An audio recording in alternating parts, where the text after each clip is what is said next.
The election is now 19 days away. As we've mentioned, voters can begin heading to the polls in North Carolina starting in just a few hours. It is the home stretch in the race for the White House. Political analyst Mark Sandalo joins us live now from our nation's capital to talk more about the debate and where things go from here. Mark, nice to see you as always. What was the most important thing that happened last night in Las Vegas, and does either candidate benefit significantly from it?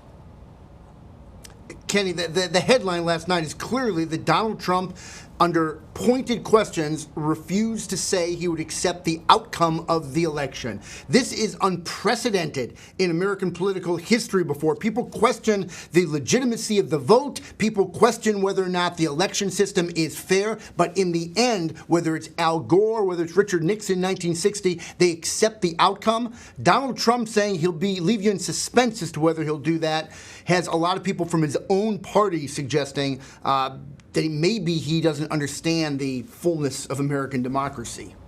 Well, Mark, by this point, we've seen 3 debates, 2 conventions, hundreds of campaign ads, and basically a year and a half of stump speeches. What was the pivotal moment in the race for the White House, or is it still yet to come, in your opinion?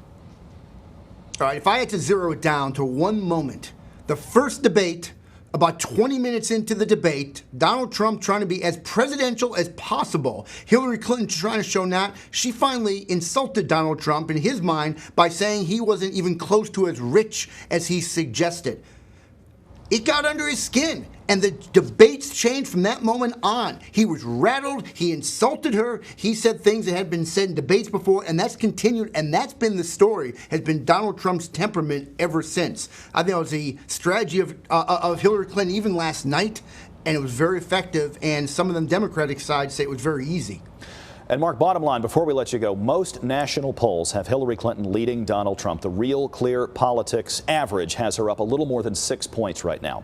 Is there anything Donald Trump can do at this point to make up that ground over these last 19 days? And on the flip side, is there anything she can do to put him away, in your opinion?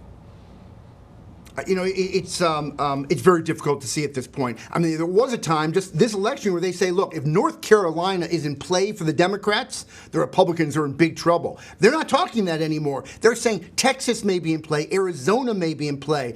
If that is the debate right now, Republicans are not only talking about perhaps a presidential loss, they're talking about losing control of the Senate and possibly even the House. All right, we will see early voting starting in just a few hours here in our state and across the country in the days ahead. Mark Sandalo live from our nation's capital. Good to see you as always.